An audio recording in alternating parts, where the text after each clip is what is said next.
നിങ്ങളുടെ ഫേവറേറ്റ് സീരിയലുകൾ ടിവിയിൽ വരുന്നതിന് മുൻപേ സൺ നെക്സ്റ്റ് ആപ്പിൽ കാണാം. ഇനി എല്ലാവർക്കും മുൻപേ കാണൂ.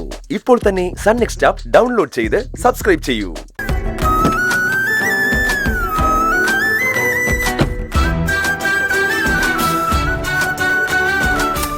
ഗൗതം പ്ലീസ്.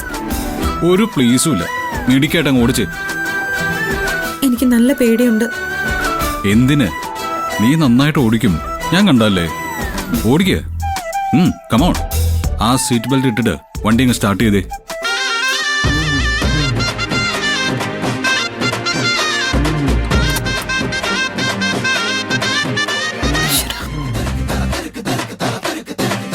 Good baby. ഇനി ഫസ്റ്റ് ഗിയർ ഇട്ട് ഹാൻഡ് ബ്രേക്ക് മാറ്റി വണ്ടി പതിയെ മൂവ് ചെയ്തേ.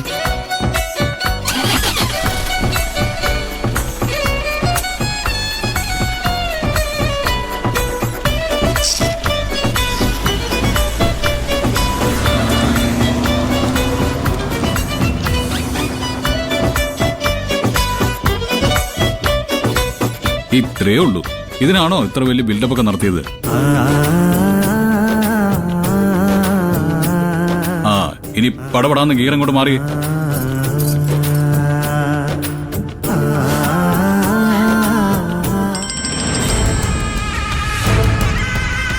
എന്തായി? അവര് അമ്പലത്തിന്റെ മുന്നിൽ നിന്ന് പുറപ്പെട്ടു മാഡം. ഓക്കെ. ആരാ കാർ ഓടിക്കുന്ന, ഗൗതമാണോ നിധിയാണോ? കാർ ഓടിക്കുന്നത് നിധി തന്നെയാണ്. അവര് പോയത് ഏത് റൂട്ടിലേക്കാണെന്ന് ശ്രദ്ധിച്ചോ? അവരിവിടുന്ന് ഇറങ്ങി കോളേജ് റോഡിലേക്കാണ് കയറിയിരിക്കുന്നത്. ഓക്കെ ഓക്കെ ഓക്കെ, ഞാനത് പ്രതീക്ഷിച്ച റൂട്ട് തന്നെയാ. ആ കാറിന്റെ ഫോട്ടോ എടുത്തായിരുന്നല്ലോ. അതൊക്കെ ഞാൻ മാഡത്തിന്റെ ഫോണിലേക്ക് അയച്ചിട്ടുണ്ട്. മാഡം നോക്കിയില്ലേ? ആ, ഞാൻ നോക്കിക്കോളാം. അവര് പോകുന്ന അതേ റൂട്ടിൽ ഞാനും ഉണ്ട്. ഫോൺ വെച്ചോ, എന്നിട്ട് പറഞ്ഞ പോലെ കാര്യങ്ങൾ ചെയ്. ഓക്കെ മാഡം, ഞങ്ങളിപ്പോ ഇവിടുന്ന് ഇറങ്ങുക.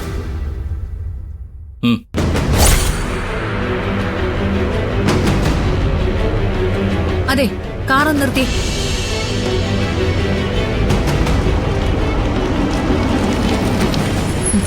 നിങ്ങൾ പൊയ്ക്കോ.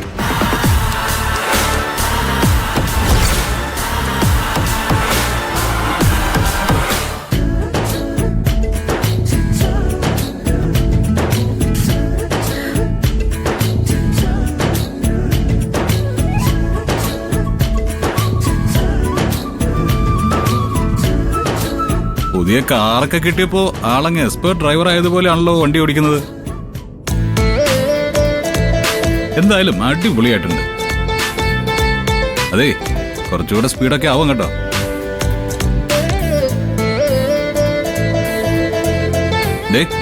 ഇങ്ങനെ കാർ ഓടിച്ചു ചെന്ന് ഈശ്വരമംഗലത്തിന്റെ മുറ്റത്തോട്ട് കൊണ്ടുപോയി നിർത്തണം. വസുന്ധരാമാതെന്ന് കണ്ട് ഞെട്ടും.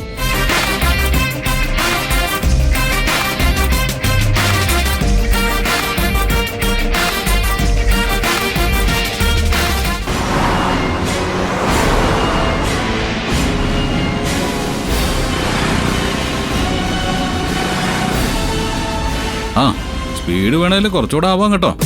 അതെ, ലെഫ്റ്റ് സൈഡിൽ ഇരുന്ന് ഇങ്ങനെ സ്പീഡ് കൂട്ടെന്ന് പറയുന്നതേ ട്രാഫിക് നിയമത്തിനെതിരാണ്. ഓ,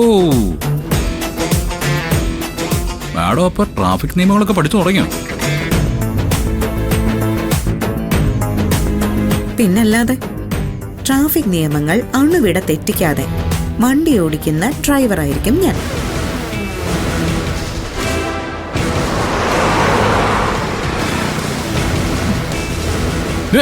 അയ്യോ,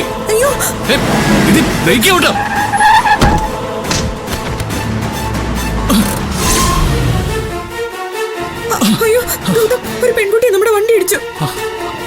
നിധി, നീ ഇറങ്ങല്ലേ, വണ്ടി തന്നെ ഇരിക്കും, ഞാൻ നോക്കാം.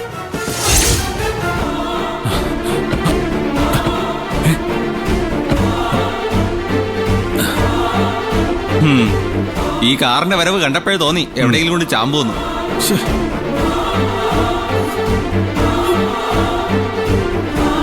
ഒരു പെണ്ണല്ലേ കാർ ഓടിച്ചത്, അവളോട് ഇറങ്ങി വരാൻ പറ. ഇങ്ങോട്ട് ഇറങ്ങി വരാൻ പറ. നിങ്ങൾ ആദ്യം ഈ കൊച്ചിനൊന്ന് എടുക്കാൻ നോക്ക്, എന്നിട്ട് മതി സംസാരമൊക്കെ. ഇപ്പൊ ഞങ്ങൾ പറഞ്ഞാണ് കുഴപ്പം. വഴിയെ മര്യാദയ്ക്ക് നടന്നുപോയ പെൺകൊച്ചിനെ ഇടിച്ചു തെറിപ്പിച്ചതും പോരാഞ്ഞിട്ട് നിന്ന് ന്യായം പറയുന്നു. ന്യായം പറഞ്ഞൊന്നും അല്ല. ആക്സിഡന്റ് ആയ ആളിനെ ആദ്യം ആശുപത്രി കൊണ്ടുപോവാം, പിന്നീടല്ലേ ബാക്കി കാര്യം. കുറച്ച് വെള്ളം കൊടുത്തു നോക്ക്. വെള്ളമൊന്നും കൊടുക്കണ്ട, അത് തീർന്നു കിടക്കുക. വണ്ടി ഓടിച്ച ആളടുത്ത് ഇങ്ങോട്ട് ഇറങ്ങി വരാൻ